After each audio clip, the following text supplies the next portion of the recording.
2024માં આપણે ઇલેક્શન અને closely watch કરી રહ્યા છીએ અને સાથે જ માર્કેટને પણ વોચ કરી રહ્યા છીએ.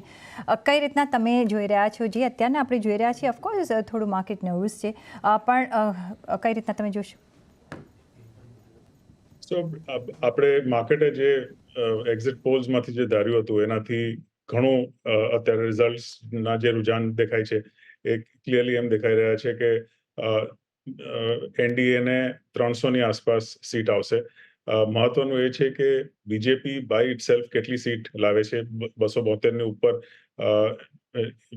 બાય ઇટસેલ્ફ જો સીટ્સ મળતી હોય તો એની સિચ્યુએશન થોડી સ્ટ્રોંગર રહેશે, પણ જો એના કરતા નીચે હોય તો એક કોલિશન સરકાર આવતી હોય તો એમાં ક્લિયરલી કોમ્પ્રોમાઇઝીસ ઘણા વધી જતા હોય છે.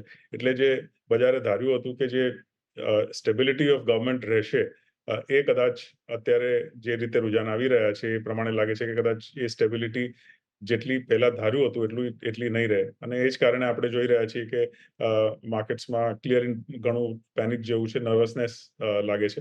પણ આઈ થિંક જેમ જેમ આપણે જોઈશું કે સરકાર બને છે અને કઈ રીતે બને છે, કયા શું મિનિસ્ટર્સ આવે છે, એના બેસિસ પર માર્કેટ્સ એક ફ્યુચર ડિરેક્શન લેશે. પણ અત્યારે તો ક્લિયરલી જે એક્ઝિટ પોલના રિઝલ્ટ્સ હતા એનાથી વિપરીત રિઝલ્ટ્સ અત્યારે જે દેખાઈ રહ્યા છે એને કારણે નર્વસનેસ ક્લિયરલી દેખાઈ રહી છે. જી નિપુણજી, એ પણ અહીંયાથી મહત્ત્વનું રહેશે, કારણ કે આપણે જોયું છે છેલ્લા 10 વર્ષના આ સરકારના કાર્યકાળમાં કે ટેક્સ રિફોર્મ હોય કે ખાસ કરીને અન્ય જે બાબતના જે નવી સ્કીમો સરકાર લાવી છે, ખાસ કરીને એ બધી સ્કીમો અહીંયાથી હવે આગળ વધે તેના પર પણ અહીંયાથી એક ફોકસ રહેશે. દાખલા તરીકે ડિફેન્સ માટે જે એક્સપોર્ટ માટેનું એક તેમણે પ્રોત્સાહન આપવાની વાત કરી, PLI સ્કીમની વાત કરી, startup India, make in India, એટલે ઘણા બધા સેક્ટર્સને અત્યારે આવરી લીધા છે કેન્દ્ર સરકારે આ બધા પ્રોજેક્ટ્સની અંદર. હવે આ 5 વર્ષ અહીંયાથી આ સ્કીમોને તો આગળ વધારવાની જ છે, પરંતુ અન્ય કયા એવા સેક્ટર્સ લાગે છે તમને કે જ્યાં આગળ હવે સરકારનું ફોકસ અહીંયાથી આવનારા સમયની અંદર વધવું જોઈએ?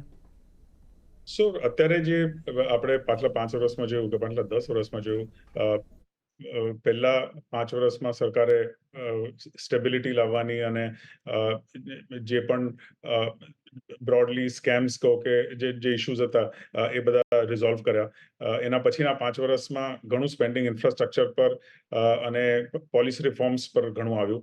આગલા 5 વર્ષમાં જો એક કોલિશન સરકાર ન બને અને ગવર્મેન્ટને, બીજેપીને જો અગર સ્ટ્રેન્થ હોય ઇન ટર્મ્સ ઓફ નંબર્સ અને બોલ્ડ ડિસિશન્સ લઈ શકે, તો આઈ થિંક આપણે ઘણું વધારે હજી ઇન્ફ્રાસ્ટ્રક્ચર પર સ્પેન્ડિંગ જોઈશું. ઓલરેડી જે બેસિક મેક્રોઝ છે તો ઘણા બધા સ્ટ્રોંગ છે, એ તો એક સપોર્ટિંગ પ્લેટફોર્મ રહે છે ઇકોનોમી માટે.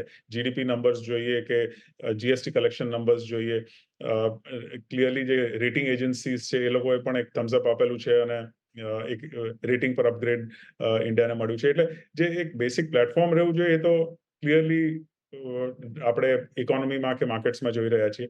આઈ થિંક પોલિસીઝ કઈ રીતે કેટલી બોલ્ડલી આગળ જઈને ગવર્મેન્ટ ફોલો કરી શકે છે, એમાં આપણે જોઈશું. ઇન્ફ્રાસ્ટ્રક્ચર પર ફોકસ ઓબ્વિયસલી રહેશે, PSUs પર ફોકસ રહેશે, જે એક્સપોર્ટ ઓરિએન્ટેશન છે કે પછી ડિફેન્સ પર ફોકસ છે એના પર કન્ટિન્યુડ ફોકસ રહેશે.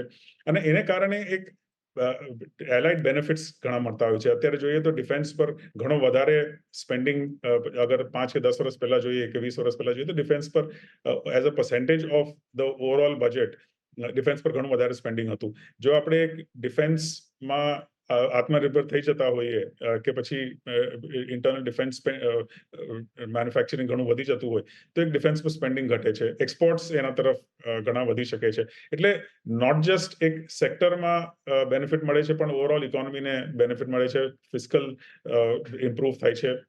અને ક્લિયરલી જે આપણે અત્યારે ફિસ્કલ ડેફિસિટ જેટલું બજેટેડ હતું, રિવાઇઝડ એસ્ટિમેટ્સ હતા એના કરતાં પણ ઓછું જોયું છે. એટલે પોઝિટિવ ઘણું થઈ શકે છે. પણ આઈ થિંક સૌથી મહત્વનું એ છે કે જો ઓવરઓલ ઇન્ફ્રાસ્ટ્રક્ચર પર સ્પેન્ડિંગ થાય તો એક પ્રાઇવેટ સેક્ટર કેપેક્સ પણ હવે વધી શકે છે અને એના લીધે ઇકોનોમીને એક બૂસ્ટ મળી શકે.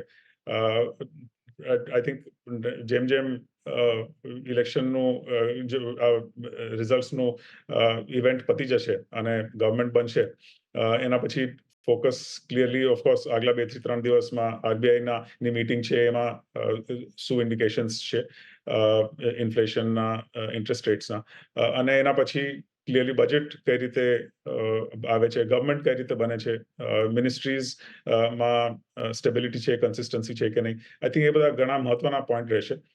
પણ ક્લિયરલી જો એક બીજેપીને બાય ઇટ સેલ્ફ સ્ટ્રેન્થ મળી જતી હોય તો આપણે કન્સિસ્ટન્સી ઓફ પોલિસીઝમાં અને ડિસિઝન મેકિંગમાં ઘણા બોલ્ડ ડિસિશન્સ આગળ જઈને જોઈ શકશે.